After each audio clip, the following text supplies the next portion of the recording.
This thing is an ADHD productivity game changer, especially if you're sitting down at your computer trying to get things done. You could open up applications. You could program keyboard shortcuts. That way you don't have to remember them all.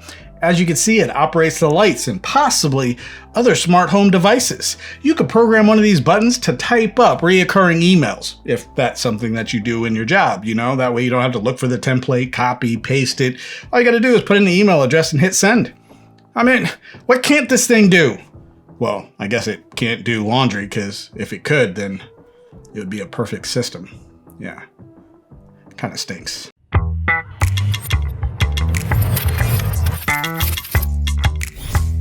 How's everybody doing? Welcome back to another video. Thank you so much for joining me. And if you're new here, my name is Steve and I talk about my experience with ADHD.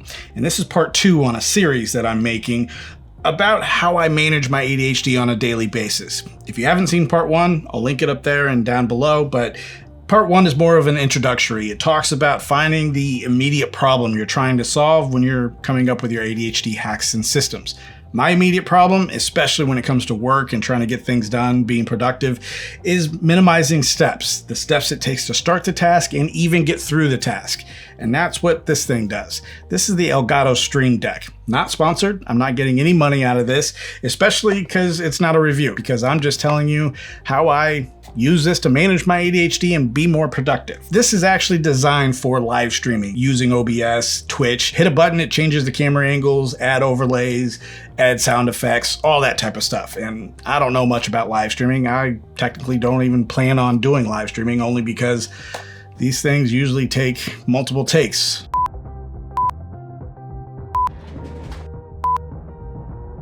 So I'm not too sure how I would do live, but I'll keep it open. But what I love about this is it controls your computer. And once I found that out, yeah, I had to get it and test it out. That's actually why I have 2 of them. Well, actually not why I have 2 of them. See, I didn't think I needed that many buttons because I'm not a live streamer. So I got the 6-button one. But then once I figured out what this thing could do, yeah, I upgraded to the 15-button one. There is a 32-button one, but I'm not there just yet. I might have to upgrade soon, but not there just yet. It has 15 buttons, it's all LED, they all light up, and you could customize the buttons. You could go on Elgato's website and use it to customize your own, or if you're good in Photoshop and other graphic design type of applications, you could design your own. Or they have a lot of free downloadable icon packs that you could get to make your buttons look more aesthetically pleasing. What I like about customizing the buttons is you kind of know at a glance what the button does. So, and the profile. I have different profiles set up, so I like to know what profile I'm in just by looking at it. So profiles I'll get to here in a minute. As a matter of fact, no, I think I'm done. Profiles. Profiles are awesome. You think you have 15 buttons on this thing, but you actually have a lot more.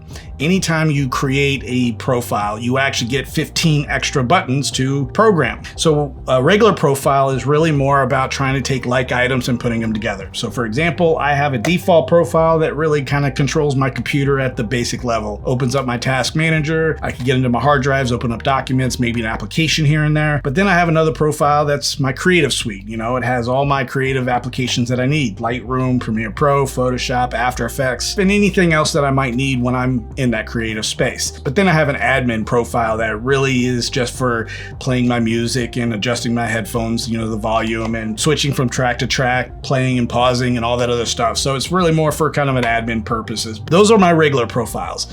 But then I have smart profiles, and that's where this thing gets real interesting. So a smart profile is when you have a profile that's linked to an application, and then you get 15 buttons to customize the way you want it to. But then once you open up that application, your buttons automatically change to those buttons that you need for that application. So for example, Premiere Pro, there is a lot of keyboard shortcuts when it comes to Premiere Pro, and I can never remember them all, but I have them all programmed in here, and anytime I open up Premiere Pro, bang, all of it changes to those keyboard shortcuts that I need. And then I click out of it, it'll go back to either my default profile or it'll go back to a regular profile that I was last in. Either way, that way I could get around my computer, but then the moment I click back into it, it changes again. And I have that set up for Premiere Pro, Lightroom, Photoshop. That's pretty much all that I have smart profiles for. But you can set this thing up for almost any application. And I'm not too sure how many profiles you could actually have on this thing. I didn't read up on that, but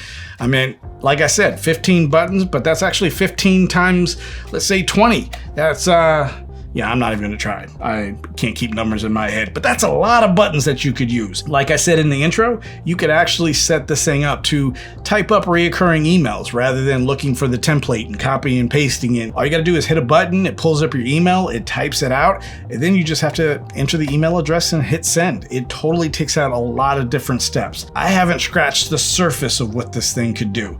I mean, I really think it could do a lot more. I just haven't figured it out yet. I don't know what else to say about this thing other than I could go further in depth of what you could customize, how you could customize it, and how to set it up on your computer, but I just figured I'd tell you kind of like the overview of what this thing does. So let me know if you're interested in seeing a video on how I customize this and how to actually program it, because you don't need any code, by the way. I'm rambling on. Apologize for that. If you want me to go into depth on how to customize it and program it, then let me know. I'll make another video. And I don't think that video will be that long because, like I said, it's pretty easy. Let me know what you guys think. Do you guys think that this is an ADHD productivity game changer just like me? Or do you guys just think that I found something that just works for me and nobody else?